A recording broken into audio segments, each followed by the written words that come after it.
জান্নাতের মধ্যে আদম আলাইহিস সালাম থেকে নিয়ে সিংহায় ফুৎকার দেওয়া পর্যন্ত যত নারী জিন ইনসান জান্নাতি হবে, এদের সকলের সামনে জান্নাতি কনফারেন্সে কোরআনে হাকিম থেকে তেলাওয়াত করে শোনাবে। নবীজির তেলাওয়াত কত মজার হবে এটা তো কল্পনাই করা যায় না। এখন পৃথিবীর মধ্যে কোরআনে হাকিমের তেলাওয়াতের প্রতি, সুন্দর তেলাওয়াতের প্রতি যে মানুষের মেহনত শুরু হয়েছে, আদৌ এক যুগ আগে পৃথিবীতে ছিল না। সারা পৃথিবী কিন্তু এখন কোরআন তেলাওয়াত কত সুন্দর করা যায় সেই প্রচেষ্টা চলছে। কি বলে ঠিক না? আগে আমাদের বাংলাদেশেও গ্রামে গঞ্জে এক শ্রেণীর ইমামদের তেলাওয়াত শুনলে হাসি পেত। কি তেলাওয়াত! অনেক ইমামের তেলাওয়াত শুদ্ধ ছিল, এমন ছিল না অবস্থা। আলহামদুলিল্লাহ, আলহামদুলিল্লাহ, আল্লাহ বাংলার জমিনকে কোরআনের ঘাঁটির কোন এমন ভাবে কবুল করেছেন, অজপাড়া গায়ে যেখানে যোগাযোগ ব্যবস্থাপনা খুবই মারাত্মক অবস্থা, সেই অজপাড়া গায়ে গেল ওই মসজিদের ইমামের তেলাওয়াত শুনলে দিল ঠান্ডা হয়ে যায়। এত চমৎকার তেলাওয়াত। ছোট ছোট মাদ্রাসা, ভাঙ্গাচোরা ঘর, এর থেকে যে ছেলেগুলো হাফেজে কোরআন হচ্ছে, বিভাগে পড়ছে, ওদের তেলাওয়াত শুনে তো মনে যায় সব বাদ দিয়ে শুধু তেলাওয়াতই শুনতে হয়েছে। হয়েছে না হয় না? এটা কোরআনের কারিশমা, কোরআনের বরকত। নবীজি আলাইহিস সালামের তেলাওয়াতের মজা কতটা বেশি এটা শোনানোর জন্য আপনাদেরকে আরেকটি কথা সংযুক্ত করি। আল্লাহ পাকের নবী কোরআনে হাকিম থেকে যখন তেলাওয়াত করতেন, মুসলমান তো মুসলমান, বদমাশ কাফির মুশরিক বেঈমান যারা 24 ঘন্টা তাদের প্রোপাগান্ডার ষড়যন্ত্র ছিল কোরআনের আওয়াজকে পৃথিবীর থেকে চিরতরে বন্ধ করে দেওয়া, কোরআন ওয়ালাকে পৃথিবীর জমিন থেকে সরিয়ে দেওয়া, এই কাফের বদমাশ পর্যন্ত ঘুমাতে পারতো না। নবীর তেলাওয়াত শোনার জন্য ঘুম থেকে এসে আত্মগোপন করে রাত ভরে কোরআনের তেলাওয়াত করতে। নবী আলাইহিস সালাম খানায় কাবার পাশে বসে বসে রাতের বেলা কোরআনে কারীম তেলাওয়াত করতেন। কোরআনে কারীম যখন একজন মানুষ তেলাওয়াত করে, তার উদ্দেশ্য হবে এমন যেন আমার আল্লাহ আমাকে বলে, ও আমার গোলাম, ও আব্দুল্লাহ, ও আব্দুল্লাহ, আমি আল্লাহ তোমাকে কণ্ঠ দিয়েছি, এই কণ্ঠ যত সুন্দর করে আমার কোরআনে কারীমকে তুমি তেলাওয়াত করতে পারো, সুন্দর সুমধুর কণ্ঠ দিয়ে তুমি আমার কোরআনে কারীম থেকে তেলাওয়াত করো, আমি আল্লাহ তোমার তেলাওয়াত শুনবো। এমন অবস্থা মনের মধ্যে এনে তেলাওয়াত যদি করা হয়, ওই তেলাওয়াতের মধ্যে বড় মজা লাগে। আমি মানুষকে শোনানোর জন্য তেলাওয়াত করি না, আমি আমার মালিককে শোনাবো। মানুষ তো শুনবেই শুনবে। নবী আলাইহিস সালাম ধ্যানমগ্ন হয়ে আল্লাহ পাক রব্বুল আলামিনের কালাম সুন্দর সুমধুর কণ্ঠে যখন তেলাওয়াত শুরু করে দিতেন, কাফের বেঈমান যারা তারা ঘুমাতে পারতো না। আবু জাহল, উতবা, শাইবা, উমার ইবনে খালিদ, আবু সুফিয়ানের মতো বড় বড় কাফের লিডার এর একবার চিন্তা করতো, আমি কি ঘুম থেকে উঠে কোরআনের তেলাওয়াত শুনবো নাকি ঘুমিয়ে পড়বো? কারণ কোরআন তেলাওয়াত শোনারও দরকার, আবার শুনলে পথ হারানোর ভয় আছে। তেলাওয়াত শুনলে কি হারানোর ভয় আছে? পথ ইয়ার হারানোর ভয় আছে। যাবো কি যাবো না, যাবো কি যাবো না, একটা পর্যায়ে তারা সিদ্ধান্ত নিয়ে ফেলতো, যা হয় হবে, আগে কোরআনের তেলাওয়াতটা শুনে নেই, আগে কোরআনের তেলাওয়াতটা শুনতে যাই। এই কথা স্থির করে মনে মনে আস্তে আস্তে গুটি গুটি পায় খানায় কাবার পাশে এসে একটি পাহাড়ের আড়ালে অথবা পাথরের আড়ালে, জঙ্গলের আড়ালে তারা নবী আলাইহিস সালামের কোরআনে কারীমের তেলাওয়াত শুনতে থাকত। শুনতে শুনতে শুনতে রাত যখন শেষ হয়ে যেত, ফজরের রক্ত যখন হয়ে যেত, তখন তারা চিন্তা করত, এখনো যদি কোরআনের তেলাওয়াত শুনতে থাকি ধরা পড়ে যাওয়ার ভয় আছে। কারণ আজান হয়ে যাওয়ার পরে চতুর্দিক থেকে মুসলমান মসজিদে আসা শুরু করবে। আবু বকর আইবে, ওমর আইবে, উসমান আইবে, আলী আইবে, রিদওয়ানুল্লাহি তাআলা আলাইহিম আজমাইন।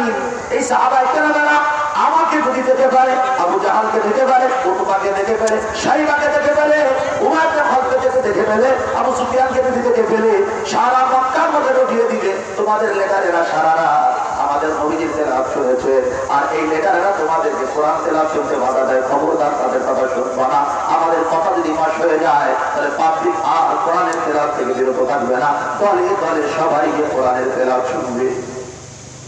এই ভয় তাদের মনের মধ্যে কাজ করতো, বাড়ি থেকে পরিমরি করে দৌড় দিত। কিন্তু একটা জায়গায়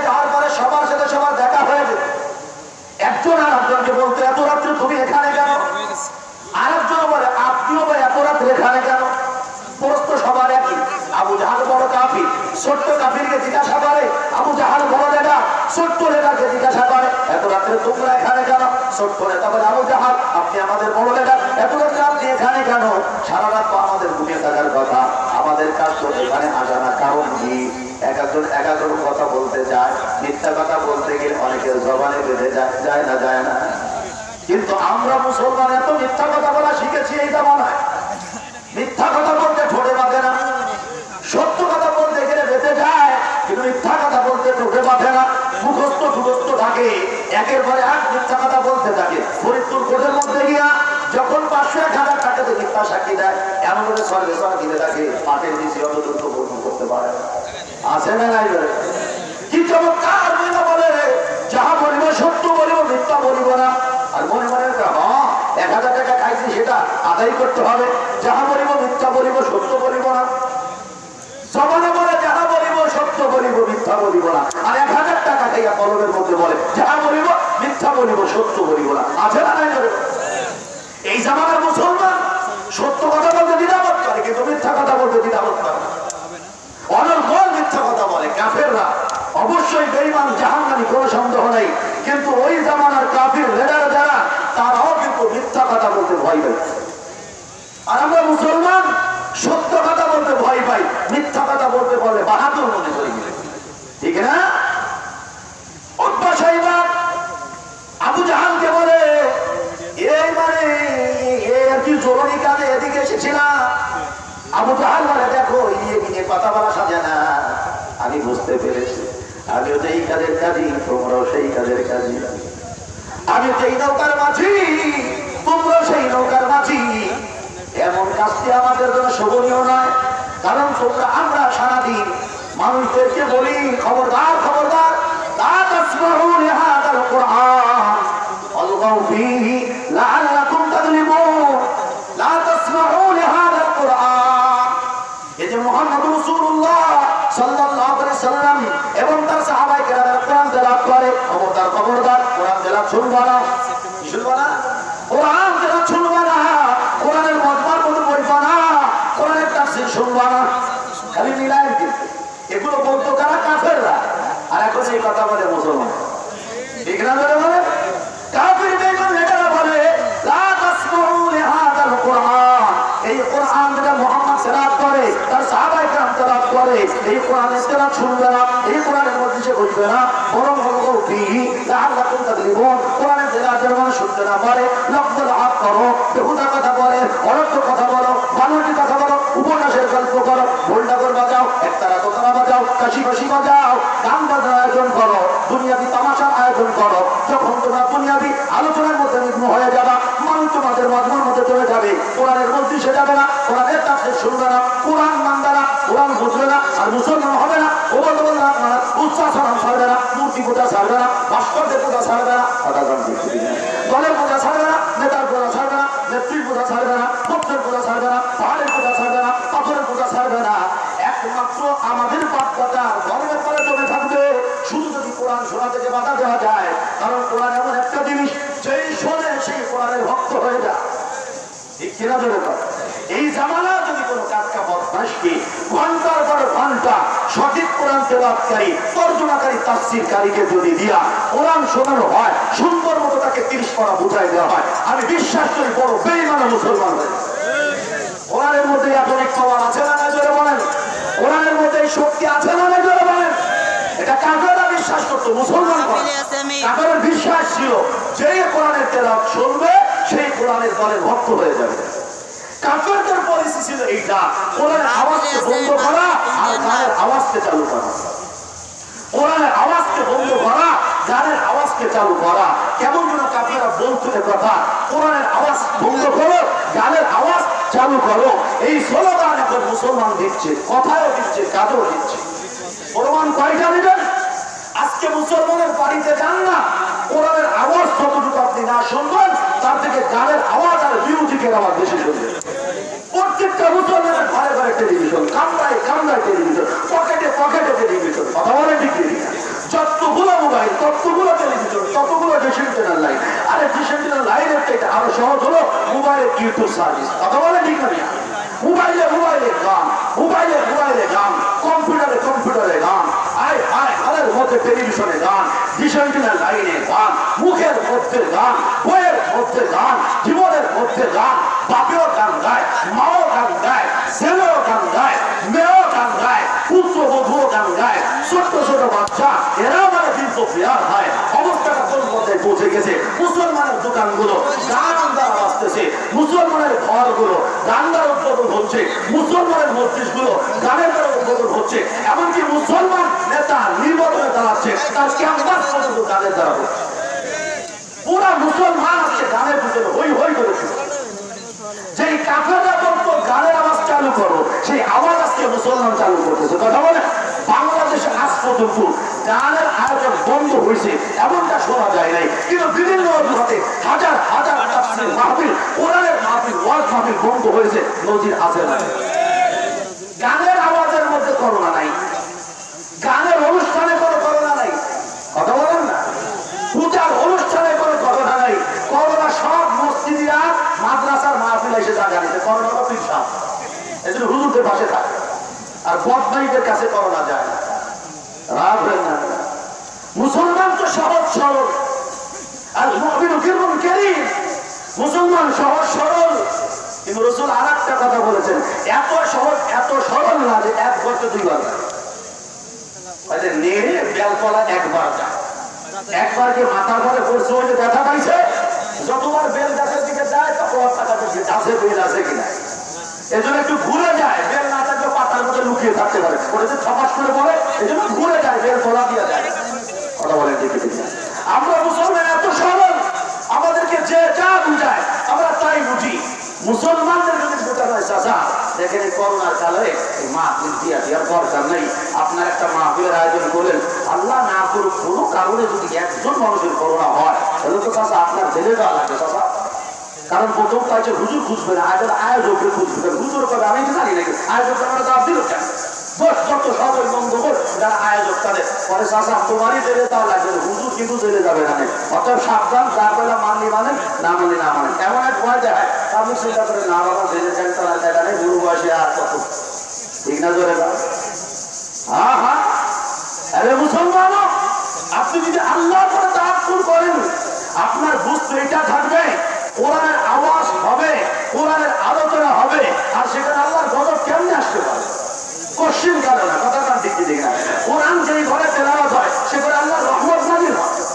কোরআন যেই ব্যক্তি তেলাওয়াত করে আল্লাহর রহমত তার ভিতরে আসে। যেই পরিবেশে কোরআনের তেলাওয়াত হয় ওই পরিবেশে আল্লাহর রহমত নাযিল হয়। আবার যেই জমিনে কোরআনের আলোচনা হয় ওই জমিনে আল্লাহর রহমত নাযিল হয়। বরং কোরআনের মজলিস আল্লাহর নবী জান্নাতের বাগান বলে আখ্যায়িত করেছেন। তো জান্নাতে তো কোনো করোনা মরনা নাই, কথা কার দিক দিয়ে। তো জান্নাতের বাগানে করোনা কেমন? এগুলো হলো আমাদেরকে ভাওতাবাজি দিয়া কোরআনের আওয়াজগুলোকে বন্ধ রাখার একটা ফায়দা। কারণ কোরআনের মাহফিল হলে কোন বক্তা কি বলে ফেলে, কোন সমস্যায় পড়ে, মুসিবতের মুসিবত মাহফিলে গেলে এখনকার জামানা কিন্তু এটা খুব শুরু হয়েছে, আগে কিন্তু এটা ছিল না। আমি ঢাকার সাধারণত আমতলা খেয়ে যাবেন যেমন মসজিদুল খতিব জুমা পড়ে, রাশেদ খান মেহরানা মাঝে মাঝে আমার ওখানে আসে, খালেদ আহমদ ভুইয়া আসেন, মোসাদ্দেক হোসেন বাবু সাহেব আসেন, এবং আপনার তো নিয়মিতই আসেন, খুব ভালোবাসেন আমাকে। তো রাশেদ খান মেহরান যেদিনই আসে ওদিন আমার বয়ান গরম হয়ে যায়।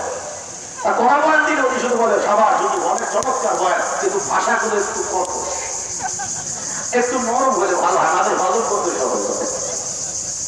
খেয়াল করেন প্রথম তেমন ছিল, এখন কানে কানে বলে দেওয়া হয় হুজুর পরিস্থিতি তো বোঝেন, এই পরিস্থিতি বুঝে আপনি বয়ান করেন যাতে কারো কোনো সমস্যা না হয়। কথা কি বুঝছেন? আমাকে নিয়োগের সময় আমার শর্ত ছিল আমাকে যদি খতিব হিসেবে নিয়োগ দিতে হয় বয়ান আমাকে শেখাই দেওয়া লাগবে না, আমি স্টেজে যাবো আল্লাহ যা বলার তা বলি, খালি দেখবেন যে আমি কোরআন হাদিসের বাইরে বলি, কমপ্লিট কোরআনের বাইরে ডক্টর কি দেবে। আমি যদি কোরআন হাদিসের আলোকে বলি তাহলে আমার কিছু বলতে পারবেন না। আপনার হলেন পাবলিক, তাদেরকে বলছে, আমি হলাম আলেম, আলেমের কাজ সূরা ফাতিহা শুরু থেকে দিয়ে মিনাল জিন্নাতি ওয়ান নাস কোন পুরা কোরআনের 30 পারাতে বাদ করে তরজমা তাফসীর করে যা যার গায়ে হবে বলে, হুজুরের গায়ে যদি 2 সেকেন্ড পড়ে তাও বলে। প্রত্যেক দিনের বয়ান কিন্তু প্রত্যেকের গায়ে পড়ে না, যেদিন নামাজের বয়ান করা যায় নামাজের গায়ে পড়ে, যেদিন রোজার বয়ান করা যায় রোজাদারের গায়ে পড়ে, ঠিক না বলেন? যেদিন যাকাতের বয়ান হয় যারা যাকাত দেয় তাদের গায়ে পড়ে, যেদিন হজের বয়ান করা হয় যারা হজ করে তাদের গায়ে পড়ে, যেদিন সুদের করায় সুদখোরের গায়ে পড়ে, যেদিন ঘুষের করায় ঘুষখোরের গায়ে পড়ে, যারা নাকি সরকারের মধ্যে জায়গা দেশকে চুরি করে বিক্রি করে তাদের গায়ে ওই দিন পড়ে যখন হয়। কথাটা ঠিক না? এখন তো মুসিবত কত বড়, শুধু যা মনে চায় তাই না, ক্ষমতা রাজনীতি করতেছে। সেদিন আমি কে ইউনিভার্সিটি বলছেন কেন রাজনীতি নয় করা যাবে না, কেন করে না, এটা সমস্যা। আপনি কে? আমি একটু টুকিটাকি রাজনীতি করি। খেয়াল করেন, সে বলে আমি একটু টুকিটাকি রাজনীতি করি। আমি কি আপনি কোরআন হাদিস পারেন? না, হুজুর জীবন মাদ্রাসা তফিক হয় নাই, মক্তব্য যাই নাই, কোন রকম নামাজ কালাম হয় আর কি। তাহলে আপনার রাজনীতি করার অধিকার আছে আর আমার নাই, কেন নাই? কথা বলেন। আপনি এদেশের একজন নাগরিক, আমিও এদেশের একজন নাগরিক। আপনিও বৈধ, আমিও বৈধ। আপনি কোরআন হাদিসের এলেম রাখেন না, আর আমি কোরআন হাদিসের এলেম রাখি। যে কোরআন হাদিসকে আল্লাহ বলেছেন, যে কোরআনের কথা বলে তিনি লিখুন, সেই কোরআন হলো সব জিনিসের সুস্পষ্ট বিবরণ এবং সমাধান। রাষ্ট্রের সমস্যার সমাধান সেটাও দিয়ে মহাগ্রন্থ কোরআন। সমাজের যত সমস্যা এর সমাধান দিবে মহাগ্রন্থ আল কোরআন। কথা বলেন ঠিক না? ব্যক্তিগত জীবন, পারিবারিক জীবন, সামাজিক জীবন, রাজনৈতিক জীবন, আন্তর্জাতিক জীবন, অর্থনৈতিক জীবন, যত জীবন বলেন সব জীবনের সবচেয়ে যুগোপযোগী সুন্দর চমৎকার সমাধান দেওয়ার মতো ক্ষমতা একমাত্র কোরআন শরীফে রাখা, কিচ্ছুতে রাখা। আমি যদি কোরআনের এর বর্জন করি, আমি যদি রাজনীতি করতে না পারি, তুমি তো রাজনীতির বলচরণ করার ক্ষমতা না করা, তুমি আজ থেকে রাজনীতি করবা না। কথা বলছেন? আমরা রাজনীতি পালন করবো না, করে রাজনীতি করার ক্ষমতা কে? তুই করতে পারলে আমি আরো বেশি করতে পারবো। আমি 10 বছর করবো, তুই আমার থেকে ঠিক এরপরে রাজনীতি। কারণ তুই যে রাজনীতি করো প্যাক দিবি, আর আমরা যেটা বলি সেটা রাজনীতি। প্যাক নীতি আর রাজনীতি কিনা এক না। রাজনীতি হলো রাজার নীতি। মুসির মাত্র তামার যদি রাজনীতি করে ওইটা কিন্তু খুব কথা বলতেন। মুসির মাত্র চামা, তোরা জুতা মালিশ করবি, তোরা ওই পায়খানা রাখতে সাফ করবে, এই দায়িত্ব তোদের। রাজনীতি রাজার নীতি, আর রাজনীতি করতে আগে কোরআন হাদিস শিখতে হবে। কোরআন হাদিসের থেকে ভালো সমাধান দেওয়ার মতো আর কোন নীতি পৃথিবীতে আছে? কথা বলেন আছে? কখনোই নেই। সমাজের সমস্যা এটাই, আলেমকে দিয়ে মানুষ সমাজ ভালো করতে চায়, কিন্তু আলেম যখন ভালো করতে যায় তখন ভালো হওয়ার জন্য বয়ান করতে দিতে রাজি না, টুটি টেনে ধরে, গলা চিপে ধরা হয়। আপনি যদি 1 বছর আলেমকে স্বাধীনভাবে বয়ান করতে দেন, আমি আশা করি এই বাংলাদেশ অন্তত 50 বছর অন্য রাষ্ট্রের থেকে এগিয়ে যাবে, যদি স্বাধীনভাবে কোরআন হাদিসের আলোচনার সুযোগ উলামায়ে কেরাম দিয়ে দেন। আপনি যদি দেশে দেশে আলোচনা করতে বলেন, সেটাও তো সমস্যা। এক জায়গার খতিবের উপর আমার কাছে পাবলিকের নামি দিল, হুজুর আমাদের খতিব সাহেব খালি নামাজের ওয়াজ করার কোনো অধিকার করবে। আপনারা তো হুজুরকে বলে দিয়েছেন এইটা করবেন না, সেটা করবেন না, ওইটা করবেন না, সেটা করবেন না, এই জন্য হুজুর খালি নামাজের বয়ানি করে। আপনারা স্বাধীনতা দিতেন, হুজুর সব পারবেন। কথা বলেন লিখে দিন, আমার কথা রাগ হলেন? তাহলে ইসলাম সব সমস্যার সমাধান, কোরআন সব সমস্যার সমাধান, সুন্নাহ সব সমস্যার সমাধান। রাসূল কি সুন্দর করে বলেন, তারাকতু ফীকুম আমরাইন লাম তাদিল্লু মা তামাসসাকতুম বিহিমা কিতাবাল্লাহ ওয়া সুন্নাত রাসূলি। রাসূল বলেন, আমি তোমাদের মধ্যে দুটো জিনিসকে রেখে যাচ্ছি, লাম তাদিল্লু, কখনো তোমরা পথভ্রষ্ট গুমরাহ হবে না, মা তামাসসাকতুম বিহিমা, যদি ওই দুই বস্তুকে মজবুত করে শক্তির সাথে আঁকড়ে ধরে রাখবে, ওই দুটোর পরে আমল করে যাবে, এমন ভাবে আমল করবে মারির দাঁত দিয়ে চিপিয়ে ধরে তোমার দাঁত ভেঙে যাবে, তুমি চলে যাবে, কিন্তু তুমি শিকড় আর মূল শিকড় কোরআন সুন্নাহকে ছাড়বে না, এমন ভাবে আঁকড়ে ধরবে। সেই দুটার একটা হলো কোরআন, আর একটা হলো সুন্নাহ। এটা আমার রাসূল বলেছেন, কোরআন সুন্নাহ যারা আঁকড়ে ধরে রাখবে তারা কখনো পথভ্রষ্ট গোমরাহ হবে না, রাস্তা হারাবে না, পথ হারা হবে না। সমস্যা হলো আমাদের এখানে, আমরা পথ চলতে চাই কিন্তু লাইট ছাড়া। অমাবস্যার রাত্রে যদি আপনাকে ঠিকঠাক মতো পথ চলতে হয়, আপনার কাছে লাইট লাগবে না, লাগবে না? আরে কথা বলে লাগবে না, লাগবে না? এই পৃথিবীর হাজারো পথ, হাজারো মত, হাজারো গলি গলি, এর মধ্যে কোনটা সঠিক, কোনটা বেঠিক, কোনটা আলোকিত পথ, কোনটা অন্ধকারাচ্ছন্ন পথ, এটা যদি আপনাকে যাচাই বাছাই করে সঠিক পথে করে চলতে হয়, সেটার জন্য আল্লাহর সহযোগিতা, নবীর সহযোগিতা, উলামায়ে কেরামের সহযোগিতা ছাড়া চলা সম্ভব নয়। আর এই পথ দেখানোর জন্যই আল্লাহ যুগে যুগে নবী রাসূল পাঠিয়েছেন এবং আসমানি কিতাব নাযিল করেছেন। আমাদের পথ দেখানোর জন্য আল্লাহ কোরআন দিয়েছেন, আমাদের পথ প্রাপ্তের জন্য নবীকে দান করেছেন। কথা বলে ঠিক কিনা? তো কোরআন সুন্নাহ আমাদেরকে যেই পথ দেখায় ওই পথের মধ্যে আমরা চলবো। কোরআন সুন্নাহ যেই পথ আমাদেরকে পরিহার করতে বলে ওই পথকে আমরা পরিহার করবো ইনশাআল্লাহ। যে কথা বলছিলাম, কাফের বেঈমান নাস্তিক মুরতাদ তাদের বক্তব্য হলো কোরআনের আওয়াজ বন্ধ করো, গানের আওয়াজ চালু করো।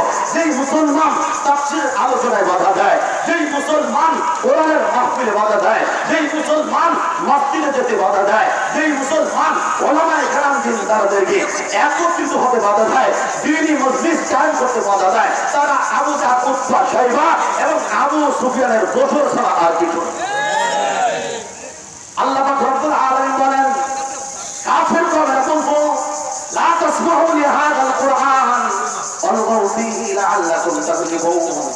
আবু জাহল সে কথা শোনায় দেয়, সারা দিন আমরা মানুষদেরকে কোরআন থেকে দূরে রাখি, রাতের বেলায় যদি আমরা সেই কোরআনের ভক্ত হয়ে যাই, পাবলিক আমাদেরকে মানবে না, আমাদেরকে ক্ষমতায় আর দেখবে না, চেয়ারগুলো আমাদের থেকে কেড়ে নিয়ে যাবে।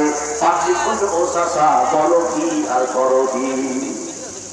বলা আর কওয়া আর কাজের মধ্যে যদি বিস্তর ব্যবধান থাকে, ওই নেতাকে সভ্য মানুষ মানে না। কথা বলেন, মনে করেন একজন নেতা স্টেজে এসে বলল ভাইরা আমার, এখন তো সে ভাইরা আমার পরিবেশও নেই, স্টেজও নাই, নির্বাচনী কোনো আমেজ নাই, ইলেকশন তো উঠলেছেই। ঠিক না? উপর দিয়ে কেমনে কেমনে কোনো নেতা হয়, তমকের মাঝি তমক, তমকের কৃষক তমক, আল্লাহ কোন জামান আসে না। আগে গণতন্ত্রের মধ্যে গণতন্ত্র ছিল, গণতন্ত্রের মধ্যে রাজতন্ত্র ছিল। আগের দুর্নীতিকে আমরা শক্ত হাতে দমন করবো, দুর্নীতিকে বস্থানে আমরা গ্রহণ করবো, এই চিন্তাধারার পাশে সকাল করে পড়ে আসা করবো। যখন গরম গরম বক্তব্য দিত, শ্রোতারা খুব খুশি হয়ে যেত, মাশাআল্লাহ নেতা একটা পাইছি রে, ঠিক না? এই নেতাই যদি বক্তব্য দুর্নীতির বিরুদ্ধে দিয়ে সেই যদি দুদকের মামলার প্রধান আসামি হয়, বলেন সভ্য মানুষ কি ওই দুর্নীতিবাজ নেতার বক্তব্যের থেকে দুর্নীতি মুক্ত হওয়া শিক্ষা লাভ করতে পারবে? যে নিজে নামাজ পড়ে না, তার বক্তব্য শুনে কেউ নামাজি হয়? যে নিজে কোরআন তেলাওয়াত করে না, তার বক্তব্য শুনে কেউ কোরআন তেলাওয়াতকারী হয় না? যে নবীর সুন্নাতের পরে চলে না, তার বক্তব্য শুনে কেউ সুন্নাতের আমল করতে পারে না। কারণ কথার সাথে কাজের মিল না হলে মানুষ ওই বক্তব্যের পরে ভিত্তি করে তখন মান্যতা ভিত্তি করে না। আগের নেতারা একথাই বলছে, দেখো তোমরা দিনের বেলায় মানুষকে কোরআন শুনতে বাধা দিচ্ছ, আর রাতের বেলায় যদি সেই কোরআনের ভক্ত হইতে লাভ শোনো, পাবলিক তোমাদেরকে আমাদেরকে মানবে না, আমাদেরকে বাদ দিয়ে চেয়ারে কোরআন ওয়ালা সাহাবায়ে কেরামের নদীকে বসায় দেয়, ঠিক না? আবু জাহল, উতবা, শাইবা, আবু সুফিয়ান চিন্তা করলো, ঠিক আছে যা হওয়ার হয়ে গেছে, আজকের মতো এইবারকার মতো তওবা করলাম, আর জীবনও রাতের বেলা আমরা কোরআন তেলাওয়াত শুনবো না। তেলাওয়াত শুনবে না, তওবা করছে। কিসের তওবা করো না? কোরআন তেলাওয়াত শুনবে না, সেই তওবা করছে। আমরা তো তওবা করি মাহফিলে, কি বলেন? আপনাদের মাঝে আজকে প্রধান আলোচক আল্লামা তারিক আনোয়ার সাহেব এসেছেন, বলিন আলহামদুলিল্লাহ। বলি যদি কোনো কাজের ওয়াদা করেন, দেখবেন এক হাত না দুই হাত থেকে বলে সাথে সাথে অল্প একটু না বহু বাইর করে দিবে, ঠিক না? ওয়াদা করে মাঠ ছাড়তে দেরি, ওয়াদা বলে যাবে। অধিকাংশ মানুষ মাঠ পার হওয়ার পরে ওয়াজ বাড়িতে ফেলে না।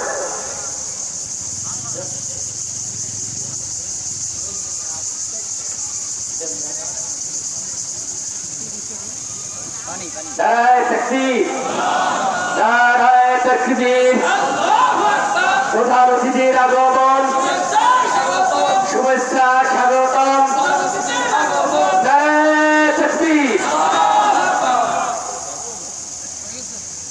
যে কথা বলছিলাম, কাফের কথাই বলে যাচ্ছে, আমাদের কথা কাজে যদি মিল না থাকে, নেতৃত্ব আমাদের হাতে থাকবে না, কোরআন ওয়ালাদের হাতে চলে যাবে। সুযোগ যদি এই পৃথিবীতে মানুষ যদি দিত কোরআন ওয়ালাদেরকে, একটু জনগণের সেবা করার আর খেদমত করার, ওলামায়ে কেরাম এখনো যারা জীবিত আছেন, তারা কবার জাতিকে দেখিয়ে দিতেন এই যুগের মধ্যে সেরা নেতা, সেরা সমাজ সেবক হওয়ার যোগ্য ওলামায়ে কেরামই।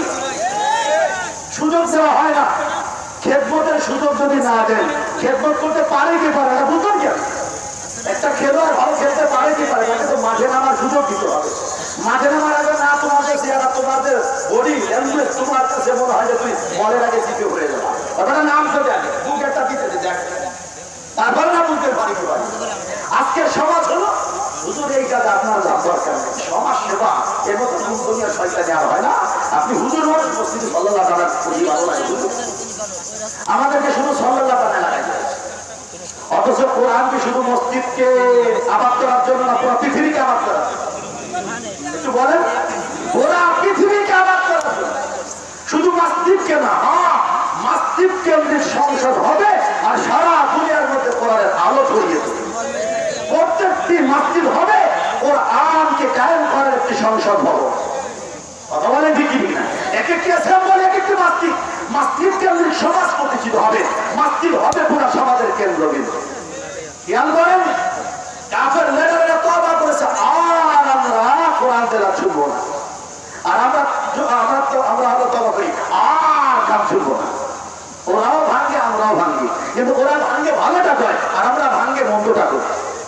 ওরা বলে আর কোরআন শুনবো না। পরবর্তী রাত্রে আবার যখন নবীজির তেলাওয়াত শুরু হয়ে যেত, আবু জাহাল চিন্তা করতো, যেই গরম ভাষণ আর বক্তব্য আমি দিয়েছি, এই বক্তব্য শোনার পর উতবা সাহেবা আর আবু সুফিয়ান অন্তত এই মিটিংয়ে, এই কোরআন তেলাওয়াতের মজলিসে আসবে না। বড় নেতার একটা ভয় ছোট নেতাদের থাকে, যা কিছু পুলিশ মেকানিজম চেয়ারম্যানের নমিনেশন করলাম, ওই জায়গা যাবি না। ইয়েস স্যার, মানা লাগে বড়কে, কথা বলেন ঠিক না? ছোট নেতারা মনে করছে, আরে আমাদের নেতাকে গরম বক্তব্য দিয়েছে আবু জাহাল, কেউ না মানুষ অন্তত আবু জাহাল তার কথার সম্মান রক্ষার্থে সে অন্তত কোরআন শুনতে আসবে না। আমরা ছোট বড়রা শুনবো। যদি অন্য নেতা আমার দেখে বলে, আমি বলবো শোন দোস্ত, আমি শুনছি, তুই বলবি না, তুই শুনছিস, আমি বলবো না। দুজনে আমরা কম্প্রোমাইজ করে চলবো, প্রতিদিন শুনতে পাবো। আবু জাহাল শুধু না জানলেই হইল যে আমরা শুনছি। কথা বলেন ঠিক না? অবস্থা কি দাঁড়ালো? পরবর্তী দিনে আবার রাতের বেলা ছোট নেতা, বড় নেতা, পাতি নেতা, বাইরে নেতা, সাইজে নেতা, বড় নেতা, নুয়া নেতা, ছোট নেতা, সব কোরআনের মজলিসে হাজির। আমার একই কথা, কি খবর? গতকাল তওবা করলে আর কোরআন শুনবে না। আবার কেন? বলে মনে তো চায় শুনবো না, কিন্তু কোরআন আমাদেরকে ঘরে শুয়ে থাকতে দেয় না, চম্বুকের মতো আমাদেরকে আকর্ষণ করে নিয়ে আসে। আল্লাহু আকবার। আমার নবীজির তেলাওয়াতের মধ্যে আল্লাহ পাক রব্বুল আলামিন এমন চম্বকীয় আকর্ষণ দেখেছিলেন, আবু জাহল সাইবারা ঘুমিয়ে থাকতে পারতো না। আল্লাহ বলেন, আমার নবী হাবিব, জান্নাতীদেরকে আপনি কোরআনে কারীম তেলাওয়াত করে শোনান। আল্লাহ পাক রব্বুল আলামিনের হাবিব, দুজাহানের সরদার বিশ্বনবী মুহাম্মদ রাসূলুল্লাহ সাল্লাল্লাহু আলাইহি সাল্লাম সকলকে কোরআন তেলাওয়াত করে শোনাবে। আল্লাহ বলেন, আমার ইসরাফিল কোরআন তেলাওয়াত করে শোনালো, আমার দাউদ কোরআন তেলাওয়াত করে শোনালো, আমার হাবিব মুহাম্মদ রাসূলুল্লাহ সাল্লাল্লাহু আলাইহি সাল্লাম কোরআন তেলাওয়াত করে শোনালো। এখন কোরআনে হাকিম থেকে আমি আল্লাহ স্বয়ং নিজে তোমাদেরকে তেলাওয়াত করে শোনাবো। সুবহানাল্লাহ। আল্লাহ পাক রব্বুল আলামিন তার কুদরতি জবান দিয়া, তার কুদরতি কালাম কোরআনে হাকিম জান্নাতের মধ্যে তেলাওয়াত করে শোনাবেন। আর যে সূরাটা আল্লাহ তেলাওয়াত করে শোনাবেন, ওই সূরার নামই হলো সূরা আর-রহমান, সূরাতুর রহমান। আর রহমান তেলাওয়াত করে আল্লাহ জান্নাতীদেরকে শোনাবেন। আল্লাহ পাক রব্বুল আলামিনের পাক জবান থেকে জান্নাতি পরিবেশে কোরআনে হাকিমের তেলাওয়াত শুনতে আমাদের দিল চাইতো। মাশাআল্লাহ, আল্লাহ আমাদেরকে শোনার জন্য কবুল করে, বলে আমিন। সূরা আর-রহমানের শুরু থেকে মেহমান হাজির, সংক্ষিপ্ত কথা শেষ করতে হবে। সূরা আর-রহমানের শুরুতে আল্লাহ পাক রব্বুল আলামিন বলেন, আর-রহমান আল্লামাল কোরআন খলাকাল ইনসান। রহমান দয়াময়, অতি দয়ালু মহান আল্লাহ, তার পরিচয় তুলে ধরেন। ও কাফের বেঈমানেরা, তোমরা আমার নবীর কাছে জিজ্ঞাসা করো রহমান কে? আরে আমি রহমান। আমার পরিচয় শোনো, আমার পরিচয় এক নম্বর পরিচয় আল্লামাল কোরআন। রহমান তিনি, যিনি তার হাবিব মুহাম্মদ রাসূলুল্লাহ সাল্লাল্লাহু আলাইহি সাল্লামকে অথবা সমস্ত কোরআন ওয়ালা মুসলমানকে কোরআন যিনি শিক্ষা দিয়েছেন, তিনিই হলেন রহমান। এরপরে আল্লাহ বলেন, আল্লামাল কোরআন খলাকাল ইনসান। রহমান তিনি, মানুষ সৃষ্টি করেছেন যিনি। এক মিনিটের মধ্যে এতটুকু আরজ করব। আল্লাহ পাক তার রহমান হওয়ার পরিচয় দেওয়ার জন্য আগে তারিফে কোরআনের কথা বলেছেন, কোরআনের শিক্ষার কথা বলেছেন। এরপরে কি আল্লাহ মানুষের সৃষ্টির কথা বলেছেন। এর দ্বারা সূক্ষ্ম একটা ইঙ্গিত আল্লাহ দিলেন আসল মানুষ, প্রকৃত মানুষ, সফল মানুষ, কামিয়াব মানুষ যদি তোমাকে হতে হয় বান্দা, অবশ্যই অবশ্যই তোমাকে কোরআন শিখতে হবে। কোরআন শিক্ষা করা ছাড়া কোন মানুষ পূর্ণাঙ্গ মানুষ আর সফল মানুষ হতে পারবে না। আমরা সফল মানুষ যদি হতে হয়, আমরা যদি সফল মানুষ হতে চাই, আমাদেরকে কি শিখতে হবে? জোরে বলি, কোরআন শিখতে হবে, কোরআন জানতে হবে, কোরআন মানতে হবে, কোরআন মানাতে হবে। শুধু জানলে হবে না, মানুষকে জানাতে হবে, বুঝতে হবে না, বোঝাতে হবে, শুধু মানলে হবে না, মানাতে হবে। এই কোরআন শিখানো, মানা মানানো, জানা জানানোর জন্যই কোরআন প্রতিষ্ঠা করা হয়। এই লক্ষ্য উদ্দেশ্য সামনে রেখেই আমার উস্তাদ মুফতি তৈয়বুর রহমান সাহেব দামাত বারাকাতুল আলিয়া আপনাদের সার্বিক সহযোগিতায় এই প্রতিষ্ঠানকে দাঁড় করিয়েছেন। এই প্রতিষ্ঠান দাঁড় হওয়াতে আপনারা খুশি না বেজা? আলহামদুলিল্লাহ, খুশি থাকুন। এই প্রতিষ্ঠান যদি চমকে যায়, এই প্রতিষ্ঠান যদি কিয়ামত পর্যন্ত কায়েম হয়, আল্লাহ কবুল করেন, এই প্রতিষ্ঠান হতে পারে পুরা পৃথিবীর মানুষের হেদায়েতের ওসিলা। কথা বলেন ঠিক ঠিক না? আল্লাহ আমাদেরকে কোরআন শিক্ষা করার, সন্তান সন্ততিকে, বিশ্ববাসীকে কোরআন শিক্ষা দেওয়ার তৌফিক দান করে। সকলে বলি আমিন। ওয়া আখিরু দাওয়ানা আলহামদুলিল্লাহি রাব্বিল আলামিন। আসসালামু আলাইকুম।